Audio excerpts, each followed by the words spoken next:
Whether you're dreaming of a retirement with sand between your toes and a cold one in your hand, hitting the road to chase the winds of adventure, or spending time with your grandchildren, this show is intended to help you get there. Welcome to Coasting in Retirement with your host, Josh Knoll. You've worked too hard throughout your career to spend your retirement worrying.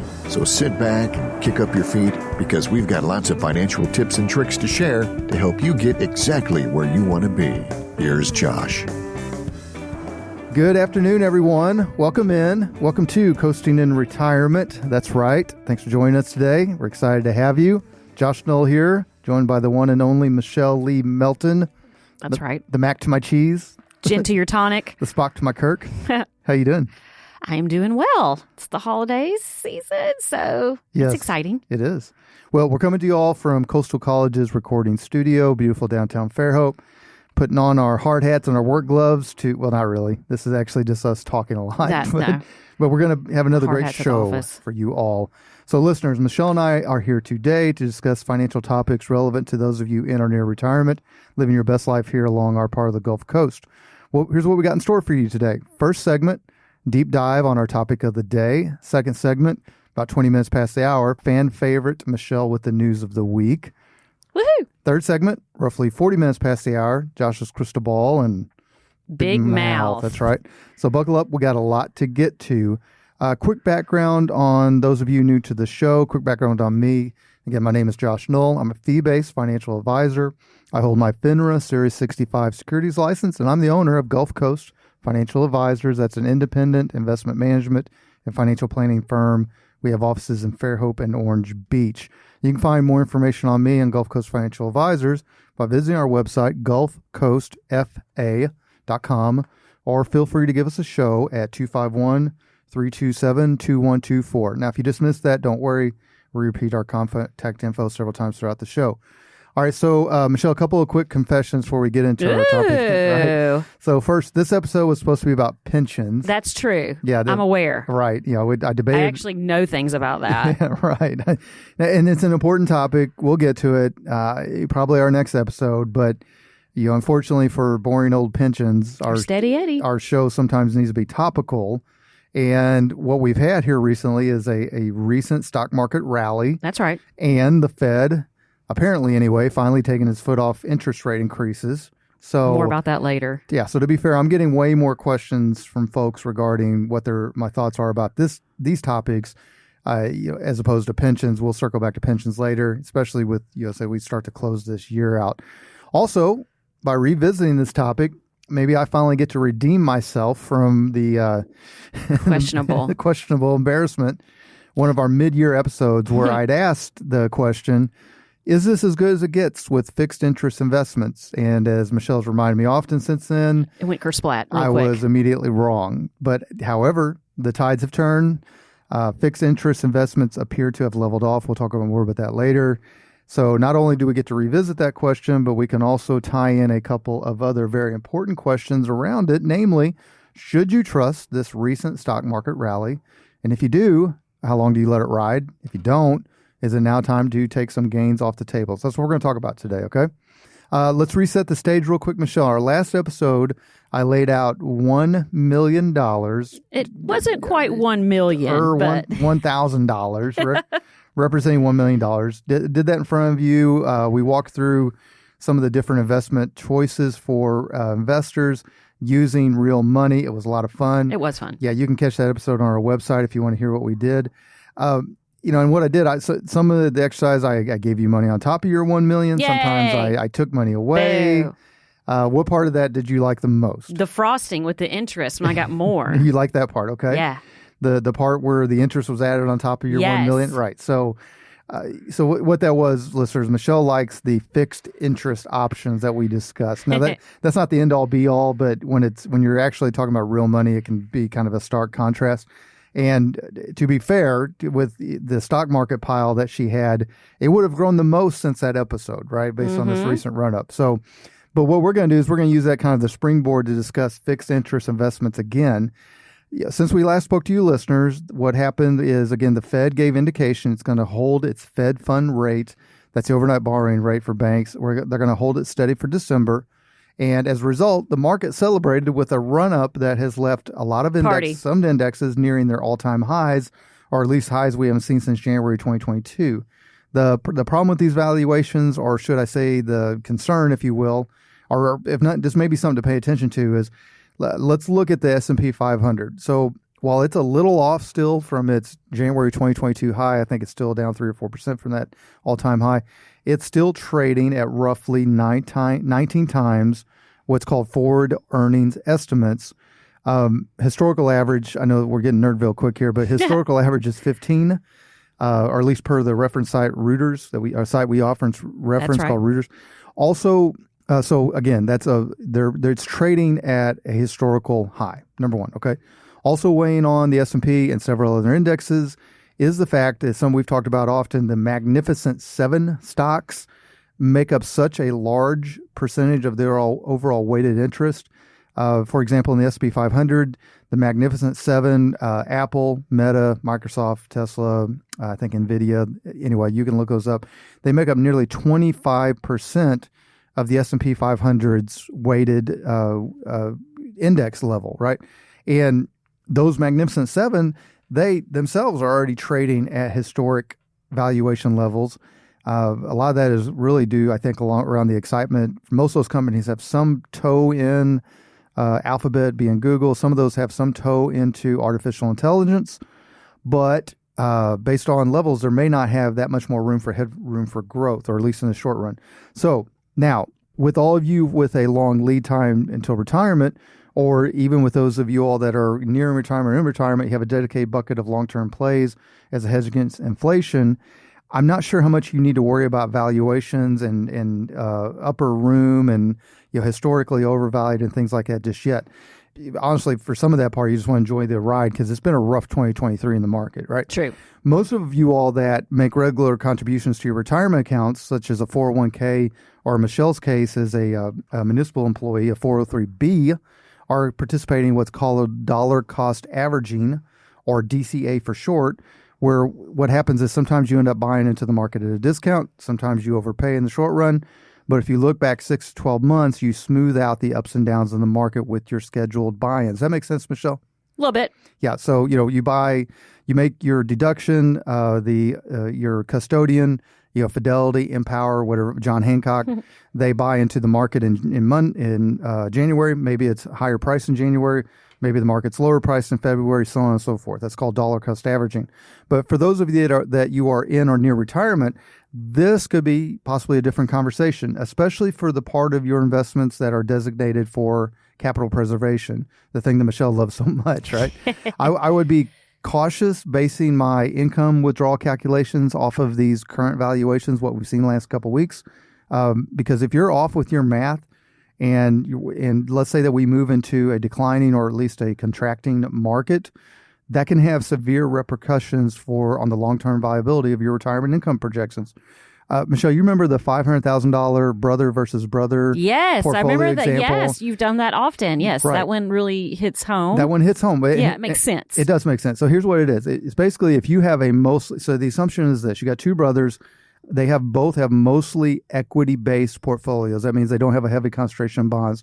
They have mostly equity-based portfolios of $500,000. One brother's a little bit older. He retires in 1990. He starts taking a 6% withdrawal benefit for the next 10 years, so he takes $30,000 out a year. If you look at the calculations for 1990, at the end of the 10 years, so coming into 2000, that brother would have well over $1 million in value in his account, right? Yep. Right. Now, if you did the exact same thing with the other brother and you started in 2000, right after the dot-com crash, mathematically, and this is not, it's not a sales pitch, it's actually a mathematically provable exercise. The second brother would only have $150,000 left after 10 years. Now, why would that be? Primarily because in the 1990s, the market, for the most part, was up. And primarily in the 2000s, the market struggled for gains after the dot-com crash. And then as most people realized, there was a real estate crash that creeped into the stock market. So it was a tough a tough decade. Some would call it the lost decades, right? There you go. All right. So the point of all this, the point of what we're talking about, the recent market run-up, high interest rates, offerings, things like that, we're not trying to predict another market crash like what we saw in 2008 or even in 2000 with the dot-com, Or nor am I saying that everyone should dump their equity positions because the market appears to be overvalued. The point of this is that this recent run-up may give some of you in or near retirement a nudge to look at securing some of those gains. It may be repositioning some assets to possibly preserve capital or possibly to produce income. Let's talk about a couple different options. Okay, Michelle? All right. So there's all kinds of investments and ways to gather fixed interest. And again, I'll point listeners to our last episode if you want to hear us kind of dive in a little deeper on things that I do handle. I don't handle bank CDs. Those are obviously ways that you can get a fixed interest rate. And it's easy to find what the offerings are. Just do a Google search. So we're going to talk about the things I do handle in my role as financial advisor, Gulf Coast Financial Advisors: money market funds, bond funds, multi-year guaranteed annuities or MYGAs, right? Dividend producing stocks, fixed index and income annuities, SPIAs, which is Michelle's favorite thing to say, not to buy, but to say, and deferred income annuities. Those are now everything I just listed there: money market funds, bond funds, multi-year guaranteed annuities, SPIAs, FIAs, dividend producing stocks. They are now producing offers respective to what they do that are as attractive as they've ever been and worth consideration, or at least that they've ever been in many, many years, in most investors' lifetime. Because as Michelle and I were discussing this morning in show prep, 1980, the Fed funds rate was 19%. Yes. Which means a lot of these products would have been very attractive back then too. FIAs didn't exist then, but they would have been attractive back then. It's just been many, many years since you've had interest rate offerings like what you're looking right now. So again, if you're someone that's looking to preserve capital and or produce income, probably worth a conversation. Also, I'll put myself out there once again.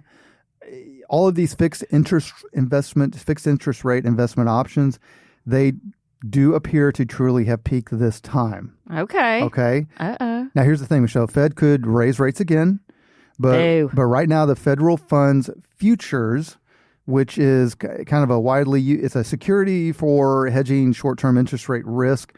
It implies that all investors are betting on the Fed funds rate to be somewhere in the mid-4s by the middle of next year, versus what it was about 2 or 3 months ago. It was expected to be above 5%.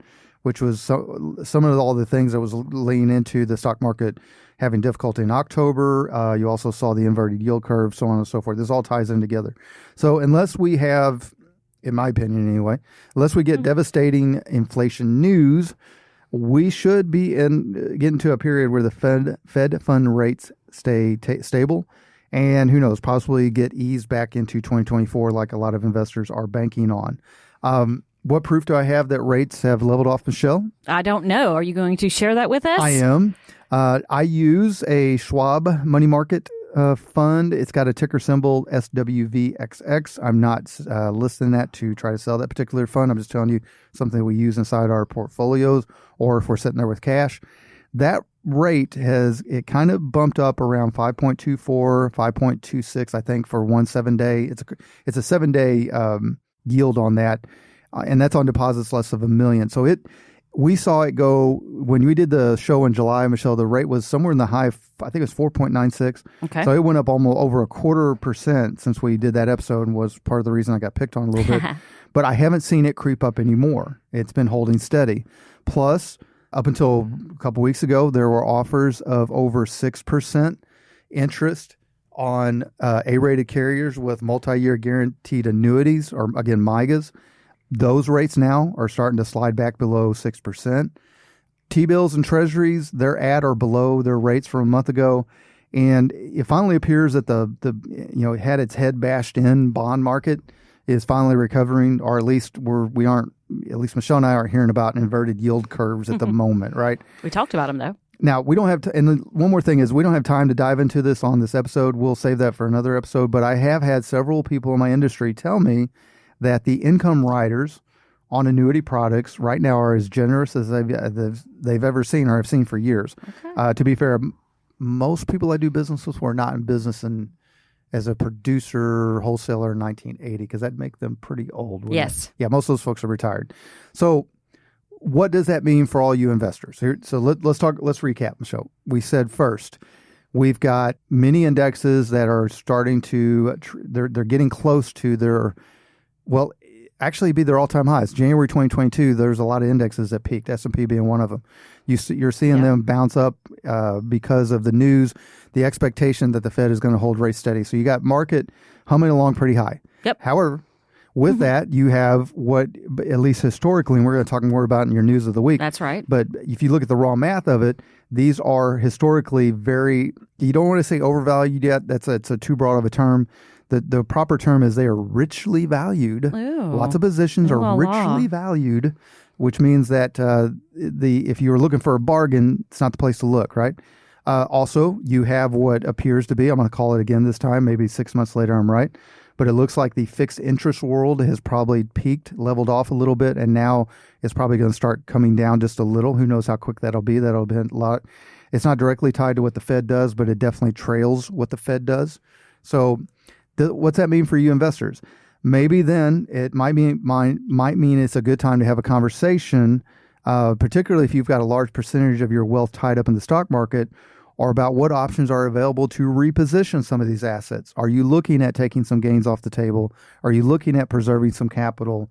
Do you feel like if you've ran the race and you're at the finish line, as far as your working career, or maybe you've already crossed the finish line, you've got a trophy, and you don't want to lose the trophy? Is it time to reposition some of those assets to preserve capital or produce income? If you are interested in having that conversation, just give us a call, 251-327-2124, or you can find us online at gulfcoastfa.com. That's Gulf like the Gulf of Mexico, Coast as in the show title, FA as in financialadvisor.com. Now, when you go to the website, one, look around. It's a good website. And two, upper right-hand corner, there's a blue button for my calendar. You can set up a 15-minute free, no obligation, no nonsense conversation with me. If I'm not available, someone else will return your call. But you can set the conversation up with us, and we can have a quick call to see if there's something we think we can do to help you just by clicking that button. So, all right, Michelle.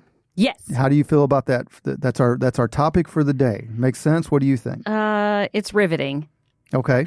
Well, so think of it this way. Not that the stock market... I think it's encouraging for 2024, so that's good. I like that. All right. Very good. That's the approach we're going to take. So, okay. All right, folks, coming up next, there's always a lot going on in the world, particularly the world of finance. So this past week, always an example of big news in finance. So every week, Michelle and I scour what she calls the interwebs for helpful financial articles related to our topic of the day, especially articles that pertain to those of you in or near retirement. So join us after the break to hear Michelle and I discuss this week's relevant headlines in our Michelle with the News of the Week segment. Stay tuned.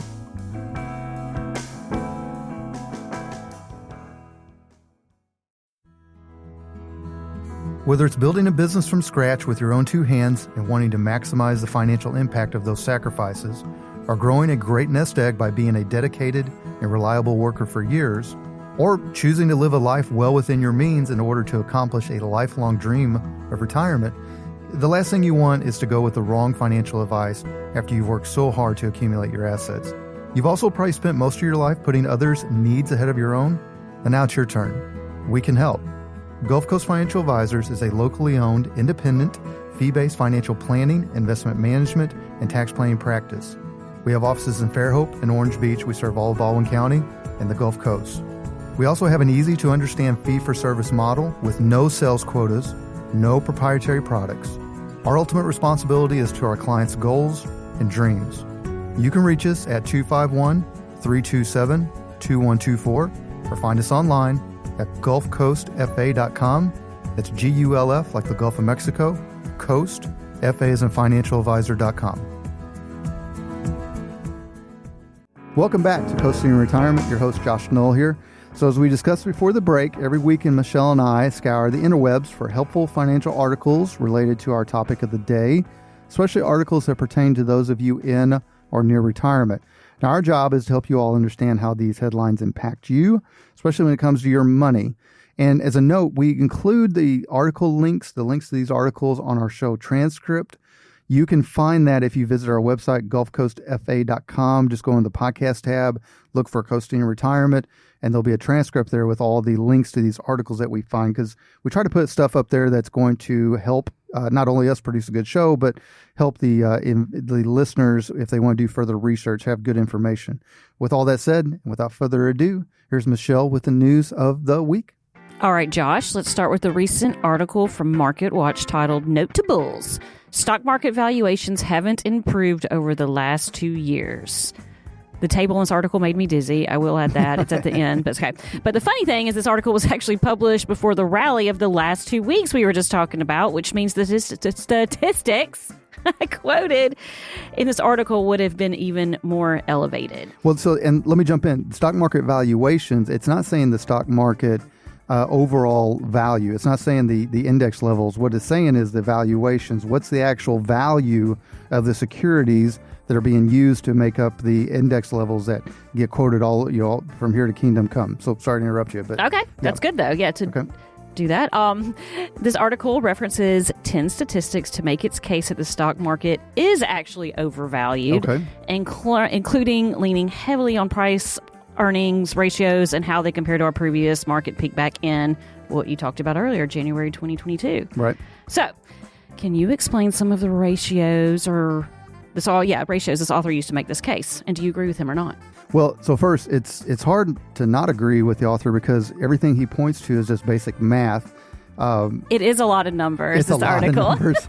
It's, for those of you that really want to kind of understand how the sausage is made, this is a great article.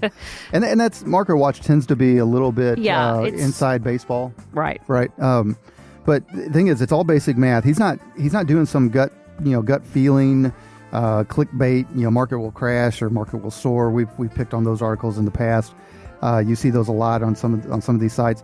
This one, I feel like it seems to be a pretty fair report, and his takeaway I think is pretty fair. So, what listeners, you can't read it. You can go to our website later. You can go to our website and find the article. But what the author is saying is that our current stock market is one of the most richly valued in the history of the stock market, which kind of catches you by surprise when you start reading it.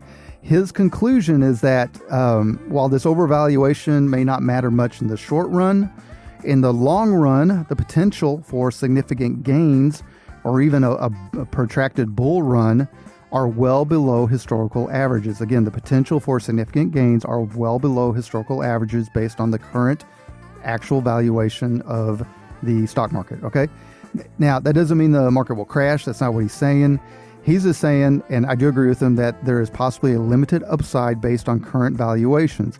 Now, Michelle, you referenced a bunch of numbers. He uses a bunch of ratios. So let's concentrate on one so we don't lose our audience. Let's concentrate on one that everyday investors will have heard of, the price to earnings ratio, or the PE, right? So the P/E for a stock is computed by dividing, you ready? A little math here. My mom's listening. The PE for a stock is computed by dividing the price of the stock, that's the P, by the company's annual earnings per share, that's the E. So what's that mean? If a stock is trading at $20 per share and its earnings are $1 per share, then the stock has a PE ratio of 20. Okay. 20 you lose divided me when by you put 1. numbers with numbers and letters together. So what are the earnings divided by what are the price of the stock divided by the earnings? The PE ratios tend to be, this would kind of make sense to most investors. PE ratios tend to be high for growth stocks, often a lot of tech stocks, early tech stocks. And then what they do is they level off over time as the business matures. And what the author demonstrates in this article is that the PE ratios for a lot of market indexes is very high right now, in fact, historically high, which means that a lot of the business upside, the stock growth upside, is already captured in that valuation. So again, what's this mean to our listeners? The stock market, as I've said many times, and I'm quoting somebody that I never can remember who I'm quoting, but it's a voting machine in the short run. It is a weighing machine in the long run. And so what that means is right now, it's great. The Fed looks like they're going to cool on rates. That gives borrowers some breathing room. Mortgages, as we've talked about, are running 7-8%. Yes. Car loans, things that borrowers need. Now, on the flip side, you investors that are in retirement, it's kind of been a great time for you as for the fixed interest options, because you haven't had these types of options since Michelle and I were just Babies. Right. So anyway, what it means is, according to a lot of different ratios, is that the market, he argues the market is overvalued. I say that's hard to determine in the long run. You can definitely make that case in the short run, because in the long run, you just don't know what. I was reading an article in Show Research, Michelle, and they were talking about when, oh my gosh, one index was like at a fifth of what it's at now. And there wasn't that many, I mean, it was a couple decades ago, and they're like, oh, this will never get any higher. Yeah, well, there you go. So anyway, if you think it's time to discuss some of your investments related to what your current situation, or what your thought process is on the current market valuation, give us a call, 251-327-2124. All right, what's up next? Next up, so with all of this conversation around the stock market being overvalued, I wondered what the telltale signs would be that a stock was undervalued, at least to everyday retail investors. Am I considered an everyday retail investor? Yes. All right. Well, and to be fair, I kind of am too. I mean, I'm a professional in the business, blah, blah, blah. Josh goes to a certain store every day. It's true. It's an addiction. Yeah, we need to get them to sponsor the show. Yeah, that's true. It starts with a W, ends with a T. Yeah, 2 words. There you go. Okay. To help answer that question about the telltale signs of being undervalued or overvalued, I found an article on our often referenced site, Investopedia. All right. Titled, "What does undervalued mean?" And then I started laughing because I was thinking about a self-help book or whatever. But it's actually titled, "What does undervalued mean?" I've felt undervalued at times in my life. I figured you would say that. Right. Same. Okay. The real title, you guys, is "What does undervalued mean?" ? Definition in value investing. Okay, we're bringing it out of the value sad investing. pants. Yeah. 70 listeners are shaking their head right now. Warren Buffett, I bet that's coming up next. Yes. Okay. So this article discussed the intrinsic value of stocks and value investing, which I believe is what Warren Buffett. That's right, is famous for. So, Josh, does this match up with your view that the market returns to fundamentals over the long run? And how do investors look for undervalued companies? Okay, so first let's talk about undervalued. That's a financial term. It's referring to, in this scenario, a security, not a person. Self-help book, that's good.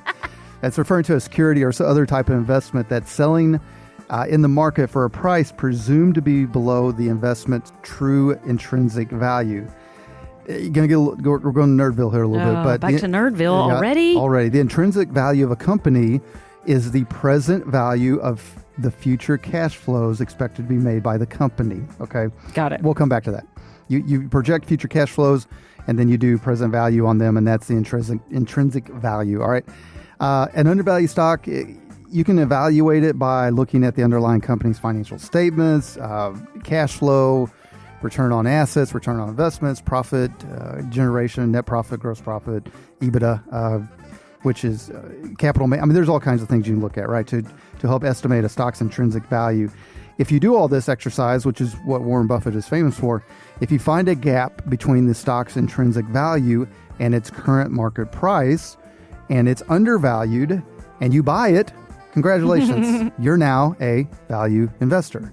Boom. Got it. Now, for regular investors not named Warren Buffett, doing the sometimes sophisticated analysis of a company's future cash flows and balance sheet, one way to look at for value indications is back to the PE ratio. Okay, the price versus earnings ratio we just discussed. If you want to, what you want to do is you want to compare PE ratios of companies in similar industries. For example, if Pepsi's PE ratio is significantly lower than Coca-Cola's, now assuming you're in a vacuum, because these are companies that do somewhat different things, but if Pepsi's PE ratio is significantly lower than Coca-Cola's, then Pepsi may be undervalued. Right? Probably Get it? not. Well, probably. We talk about Coca-Cola later on, too. Right. I'm a Diet Dr. Pepper person, by the way. I'm a Coca-Cola taste. There you go. I got my ounces today. So again, for those of you out there that want to hire someone like me, to handle this kind of stuff, what practical use can you make of this information? Well, here's an interesting tidbit for you listeners, and I bet Michelle didn't even know. Buffett made his name early on by looking for severely undervalued companies, then buying most or all the company, make significant changes, and then selling to some degree. He would hold some, but he would sell. As years went on, he shifted to buying more companies he considered bulletproof. They try to buy companies they consider bulletproof, recession-proof, if you will. For example, think insurance companies like Geico, railroad companies like BNSF, which I think is our local railroad station down here, right? BNSF. Is that right? I don't know. Okay. A railroad? Railroad, right? And then, if I'm saying that wrong, Chaz will cut it out later. And then Duracell so these are bulletproof companies. And what he did is, instead of looking for cheap deals and cleaning them up and selling them off, he, with the prodding of the recently passed Charlie Munger, rest in peace, started looking for buy and forever hold companies, right? Mm-hmm. Or another way to look at this is how it relates to your everyday investors. Most investors, his opinion has morphed into, most investors should quit looking for the needle in the haystack and just find the best quality haystack they can and then buy all of it. Make sense? Sure. Okay. All right. What's up next? Okay. All right, Josh, let's pivot to well-known custodian Fidelity and a recent article on their site called Managing Positions: When to Cut and Run, When to Take Profits. Or, as Kenny Rogers says in The Gambler, you've got to know when to hold them. Know when to fold them. Know when to fold them. We could go okay, sorry. When the deal goes down. Okay, so I really enjoyed this article because it included a 55-year-old chart from Stock Trader's Almanac that depicts awesome. That was super funny. That depicts the emotional roller coaster investor goes through after buying a position at the top of the market, such as, what? That's it. I'm all done with stocks. Woe is me. Right. Yay! Son of a gun. Yes, son of a gun. Oh, it's going to come back. Oh, it came back. It's fine. This is a very PG chart. Yes. Which is fun. I thought about explicatives too when I was reading it. But anyway, that's it. Last time to sell, blah, blah, blah. All this. It's pretty funny, so you could look it up. It is cute. So I think the main point of this article is trying to make is that to use a well-reasoned, you need a well-seasoned portfolio approach. Reasoned, probably. Is it reasoned? It's reasoned, yeah. Okay. Yeah, well-reasoned portfolio approach, right? Okay. Investments to avoid what the author calls the 7 deadly sins to avoid for investors. What's in the box? Which is the bad behavior. Right. Right. I don't know. I didn't have a lot of bad behavior. I've got no behavior with my stocks. Like I look at them once a year or something. Well, so here's the thing. But that is one of the good things it says to do. Right? Yeah, we're going to come to that, right? Yeah, don't. There's a part of that. Don't look at it too much, right? Yeah. So the author's main argument in this is here's what he's trying to argue. You want to lock in profits as you can within your portfolio. Again, I think this is where he brought the old chart out. It's this kind of a simple, old school method of selling half on a double. So what that means, Michelle, if you own 100 shares of a stock and it doubles in value, you sell 50 shares. You keep the other 50, right? Yeah. So sell half on the double, right? This way, you take some of your initial investment and you get your gains off the table, but you still let some of your winnings ride, right? Yeah. Now, he allows for the fact that there's just no guarantee that any stock is going to double in value. In fact, I would argue that that's probably going to be somewhat of a growth stock or a small cap or something like that to see that type of double, at least any type of quickness. So he discusses some basic math of, for example, if you're up 40% from your purchase price, sell 20% of your position. I don't know 100% where that math came from. It's probably something, from back in the day. But what he does is he walks listeners through him going through this exercise, and he shows the effects of it. In all of it, it's all fine, right? It may be useful for those of you out there that manage your own investments. There's absolutely some profit taking that goes on within most portfolio management. There's also some tax loss harvesting that sometimes happens. But for those of you all want to manage your own investments, or you are maybe more relevant, you want to be able to discuss this type of scenario with your investment advisor or broker. The author, he does a great job of showing how his own investments perform mathematically in the real world in an up and down stock market using some of these methods. But I would say, you want to be careful. This could very easily slide into timing the market approach. Historically timing the market, they always say it's time in the market, not timing the market is the old saying. Yeah, I do know that since COVID, there's been historical volatility. So sometimes, you can kind of look at some things, right? Historical volatility. But a lot of times what I've seen is people just end up driving themselves nuts with spreadsheets. Spreadsheets. Right, trying to figure out where they stand with every investment when you're trying to time the market. This article definitely is a nice contrast to our next article. But before we move on to that, I think you mentioned it, a more useful example is the author's 7 deadly investment sins to avoid. Number one was averaging down into losing positions. Plain English, continuing to buy a stock as it's decreasing in value. Oh, okay. Now, the extreme value of that, or extreme, Turn it around. the extreme example of that would be like GameStop. That's what I was thinking. When things start really crating and they just keep, you're like, oh, just keep buying. Well, that's fine. Again, you're counting on some other sucker to help you increase that price down the road.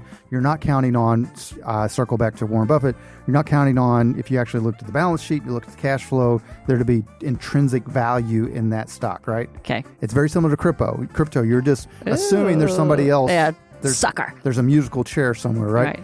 Number 2 was over-concentration in too few positions, i.e. not having diversification. We've talked a lot about that on our show. Investing in illiquid positions, that could be non-traded, closed-ended funds. That could be being too heavily into, well, that's just illiquid positions. We see it a lot of times. People will come in. The problem with illiquid position is, for example, non-publicly traded REIT, is you don't have alternative control. As long as the REIT is performing and is producing the dividend, great. But all too often we've seen, not all too often, just too much, you've seen where the value of the REIT has dramatically decreased, or worst case scenario, they're not paying the dividend, and there's limited recourse on getting out of that position. Yeah. That's why it's considered illiquid, right? Falling in love with a stock position or management team, keep your emotions out of it. Again, Warren Buffett, Charlie Munger, that was a big thing for them. Or what if you just like that stock's shoes? That's Steve. Yes, that's Steve Madden. That's actually probably better than a lot of other reasoning we've seen. Okay, good. Look at me go. All right. Number 5, excessive use of margin. We'll talk about margin and puts and calls and all that on another show. Over concentration in one sector, that kind of falls into over concentration in too few positions. Going all in on one sector, sometimes it does great. I would argue that if you're going to go in all in one sector, you would be better served going all in on your own business, and then keeping your investments more diversified. And then number 7 is hubris. Ew. Right, yeah, just listening to the hype. Mm-hmm. Right, listening to we've picked on him before, but the guy on CNN, pause here. Oh, it's the lawyer guy. The lawyer, that's got his own show. Oh my Jim gosh. something? Yeah, Jim Cramer. Yes. Yeah, listen to Jim Cramers of the world. All right, we got another one? We do. We have a last article, and it comes from our good friends at The Fool. Okay. Motley Fool, that is, not Fool in the Rain by The Who. They have a recent article titled, "What is a buy and hold strategy in investing?" That's my strategy. Right. Okay. I picked this article because I think it is a good contrast to our previous headline that encouraged folks to take gains off the table every time they can. The Fool's article makes the case that by simply buying and holding positions in quality companies over time, you will vastly outperform anyone that tries to time the market, like you just mentioned. All right. And like so many articles, they have referenced investing sage Warren Buffett, who famously has said that his more favorite holding period for stocks is forever. Right. Conveniently, he said that after he bought a very large share in Coca-Cola. Truth, right? I have Coca-Cola stock, but mine's minute compared to his. That's awesome. Okay. So, Josh, which philosophy do you agree with? Kenny Rogers now, when to hold 'em and fold 'em, or Warren Buffett's forever, never stand steady Eddie, just keep it? Well, okay, so I think a little bit of both. I think there's really valuable lessons in both that apply to, again, regular retail investors. Such as us. That's right. Yeah. So first, the Kenny Rogers approach that we've been joking about, but know when to hold them, know when to fold them. Sometimes you can be in an individual position that just isn't working out. Or maybe you're even in an investment portfolio, a diversified investment portfolio, but maybe that doesn't fit your time horizon and your risk tolerance. We've talked about that before. People think they're in a lot of times people that are in or near retirement think they're in a conservative or moderately conservative portfolio. We do a risk-analyzed analysis of it, and it's anything but. So knowing when to make a change, it's an empowering moment for most investors. On the buy and hold front, it's not so much the strategy that should be noted. It's not that unique. Tons of folks say buy and hold. Dave Ramsey comes to mind. He's a buy and hold guy. Fine, great. But I think the bigger takeaway is this. At the end of the day, what you want to do is hold positions in quality companies, period. All right. Hold positions in quality companies. When it comes to your retirement accounts, it's not about the next, quote unquote, to the moon stock that has shaky financials, i.e. GameStop. It's not about crypto. It's not about something very risky that you barely understand. At the end of the day, you should be able to look at your investment statement and at least recognize most, if not all, the names of the companies that you see. If you look at Berkshire Hathaway's holdings, Michelle, that's the company that Warren Buffett uses. Mm-hmm. If you look through the companies that they hold, you'll be hard pressed to find one you don't recognize off the bat, right? Yeah.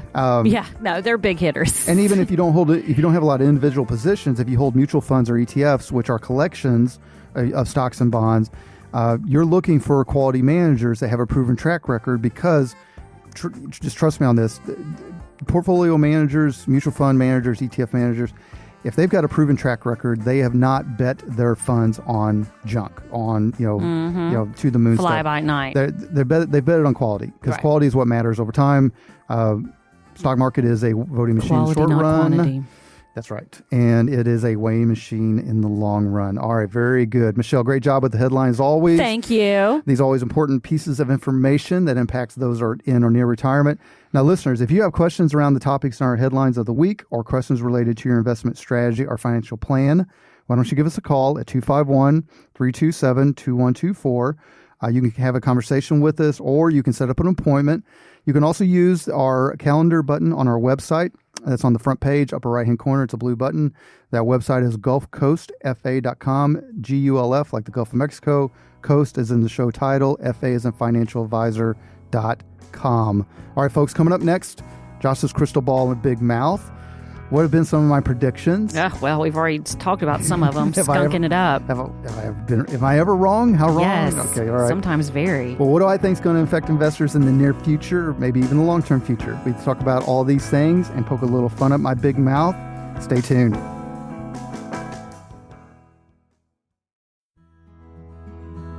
Whether it's building a business from scratch with your own two hands and wanting to maximize the financial impact of those sacrifices, or growing a great nest egg by being a dedicated and reliable worker for years, or choosing to live a life well within your means in order to accomplish a lifelong dream of retirement, the last thing you want is to go with the wrong financial advice after you've worked so hard to accumulate your assets. You've also probably spent most of your life putting others' needs ahead of your own, and now it's your turn. We can help. Gulf Coast Financial Advisors is a locally owned, independent, fee-based financial planning, investment management, and tax planning practice. We have offices in Fairhope and Orange Beach. We serve all of Baldwin County and the Gulf Coast. We also have an easy-to-understand fee-for-service model with no sales quotas, no proprietary products.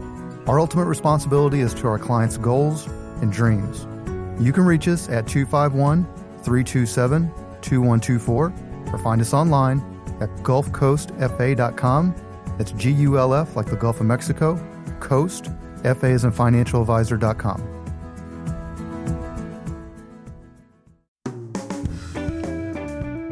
Welcome back. Your host, Josh Null, here alongside co-host Michelle. Howdy. So I'm opinionated. I tend to have strong opinions at times. I would, in my defense, I would say a radio show host that probably wouldn't be very interesting to listen to. Right, Michelle? That's right. Also, I'm paid in my profession to offer professional guidance and, of course, my opinion to my clients. So again, otherwise, what use would I be? Now, sometimes I talk about things publicly. Obviously, got a radio show here. We've had podcasts and other things in the past. Sometimes I'll even make predictions, and I feel like I'm relatively skeptical about my industry. I'm overly optimistic in the rest of my life. So usually my predictions are pretty accurate. Are they? But sometimes I swing and miss. So if you want to hear me eat a little crow, let's get at it. Josh's crystal ball and big mouth. All right, Josh, guess what's back in the news? I don't even want to know. You know what it is. The Michael Myers of investments. This thing just won't die, and it's crypto. Just cannot kill it. Main cryptocurrency, Bitcoin, smashed through the 40,000 valuation, recently peaking at 46,000 before retreating. Okay. According to Barron's, Bitcoin has been gaining momentum since mid-October amid hopes that the first spot Bitcoin exchange traded fund will soon be approved. Right. Also adding momentum are rate cut hopes. Lower interest rates typically increase investors' appetite for risky assets such as Bitcoin. Right. Plus, as we've discussed, there are record levels of cash sitting in money market funds, over $5.7 trillion. Wow. I know. That can be accessed very quickly and easily. Fairly, yeah. Fairly easily. It's not as liquid as cash, but it's right. Definitely pretty liquid, yeah, relatively speaking. easy. Okay. Hold on. What? JP Morgan Chase CEO Jamie Dimon, just yesterday or Wednesday, I think it was yesterday, has testified to Congress that all crypto should be shut down. Okay. Plus, yet another crypto exchange boss is going to jail for a bunch of nefarious activity. Yeah. Shocker. Yeah, he saw what happened to Sam Bankman-Fried, and he raised his hand and said, hey, can I get a slap on the wrist and get out of here? Yeah. Right. Yikes. So. All right, so you think crypto is back? Is it here to stay? Or is it just more of the same nonsense we've heard for the last 10 years? It's more like 15. Ugh. I agree with Jamie Dimon. Crypto's had plenty of time to provide a use case, and it's failed. And outside of being really helpful for illegal activities, like money laundering, great. It's funny, Michelle, I didn't mention this to you, but the SEC requested some advertising files, and one of them was one we had talked about crypto. And as you all can tell, we try to be fair, but the more and more we talk about, the more skeptical. Yeah, the more and more you dig into it, the more and more junky it looks. I didn't hear back from them. I think they thought we were promoting it. Oh, yeah. That's probably right. Yeah, my gosh. Yeah, they learned real quick. We're not fans here, especially for people that are entering near retirement. Yeah. You shouldn't be dipping into risky assets like this. Crypto is the mother of all risky assets. The underlying technology, blockchain, is there a use for it? Maybe. I don't know. Probably. You keep on saying there might be. Might be, but it's basically just a fancy database. Yeah, here's the thing. I've held this from the very beginning. There's no strong sovereign nation on earth that's going to let its citizens print their own money, at least not at any type of scale. And even if they did, the price of crypto, particularly Bitcoin, so volatile, it goes up and down so much, it would be just absolutely absurd to use it. And that's not taking out the part that's a pain in the the buttocks to even use it anyway. So the last thing I'll say on this, listeners, I mentioned this on the last one, but read this book. Number go up. If you're interested in crypto, if you're skeptical, or if you're intrigued, if you got a brother, cousin, second Eddie kind of thing, telling you how much money he's made, go read Number Go Up by Zeke Faux, Faux, and he's a Bloomberg reporter, really in depth behind the scenes, and I think he did a great job. So that's my 2 cents on that. And Okie dokie. Yeah, I was wondering if you were going to bring that up. I saw all the news around here. Oh yeah. Yeah. I read it yesterday. Again, a zero-sum game. And again, Michelle, last thing, who determines the level of Bitcoin? I mean, it's not like it's trading on NASDAQ or... I know. It's frightening. I mean, it's like, where'd they get this number from? Wild, Wild West. Right. All right. What's up? Okay, so in our last episode, you predicted that the Fed would increase rates one more time in December and that the market would struggle to finish out the year on a positive note. Guess what? It looks like the exact opposite has happened, with all indications being that the Fed is not going to increase rates this month. Hooray! Right. Also a sigh of relief. And some stock market indexes have rallied to 2023 highs. Your curmudgeonly prediction was wrong on all counts. So what do you have to say for yourself in your big mouth? Well, I know you're doing this because I'm typically glass half full, optimistic. Super optimistic. Right. I've been through a lot, and I've come out on the other end of it, and so that kind of flavors how I view life. Like if I've survived that, I'll survive whatever else is coming. So I know why you're bringing it up, but I do tend to be kind of skeptical of my industry, and again, I'm a fundamentalist at heart, and the numbers just didn't look great. We were still getting some economic data that pointed to, I felt like Jerome Powell was going to just bring the hammer one more time. But to be honest, I can't say I'm totally surprised that I'm wrong here, because at some point, the Fed Chairman Jerome Powell, he was going to have to ease up on his economic headlock and give investors a break. Fortunately, the CPI came in just low enough in November at 3.2. That's an increase 3.2 over year to at least give Jerome Powell a leg to stand on by not raising rates. And I can't prove this, Michelle, but I do think there is some political pressure on him to chill out. No, I agree. As the holidays were approaching, right? Now, as it comes to the stock... He's probably getting some kind of, hate mail. He's getting nasty grams from high ups. Yeah, right. Now, as it comes... And here's the thing. We talked about this. He has really never shown the indication that he cares, right? But as it comes to the stock market, and as we discussed earlier in this episode... He's shown it by omission. Right. Evaluations appear to be at the very least rich, at the very worst significantly overvalued. So I think both of these pieces of news, interest rates leveling off, stock market potentially overvalued, I think it gives investors an opportunity to see if they should take some gains off the table and potentially lock in interest rates being offered on fixed interest investments now, or on other products that are producing attractive yield or income production, if that's what you're needing in your portfolio. I would say that's a conversation, honestly, to have before the end of the year, which I know we're going to talk about next, but have this conversation before the end of the year. It's coming up. 251-327-2124. Got one more? I do, and you need to think wisely before you answer because we're going on record here. Now I'm scared. You should be. Okay. So for the last one, I'm actually going to mix it up a little. Okay. No crystal ball, no big mouth, no predictions. What I would like to know, and probably some other, is as the end of the year comes to a close, what are some professional goals you have? Okay. Do you plan on working all through the holidays? I think not. Okay. Or are you going to goof off over the final 2 to 3 weeks? I think there's only 2 left, maybe 3. We're not in the double digits yet, but I feel like there's going to be some goofing off. All right. So go on. So here's the behind the scenes, listeners. A couple things. Michelle is very well aware that I keep a vision board up at my house. Yes. Well, you have, there are 3, I think. Well, that's my office. The office has board. I mean, I'm a whiteboard. It's a beautiful mind without the beautiful part. So anybody knows me well knows if it's a goal or a dream, it doesn't matter how far out it's going in writing, right? If it's not in writing, it's not real. So on the board, there are definitely some things that I'm trying to get done by the end of the year. But she also knows that I've been just plumb war slick here the last few weeks. Won't get into details, but I've been tired. Josh has been beat up. I've been a little beat up physically, a little tired. Mm-hmm. So what you're asking, because there was in fact, even was doing show prep, I thought, what would be great if I just took the last 2 weeks of the year off. You're going to do that anyway, probably. I haven't never done it, though. I say I am, and then I feel guilty. Because I think what's going to happen here is I think we've got a bunch of existing clients. We got to do some year-end review stuff next week.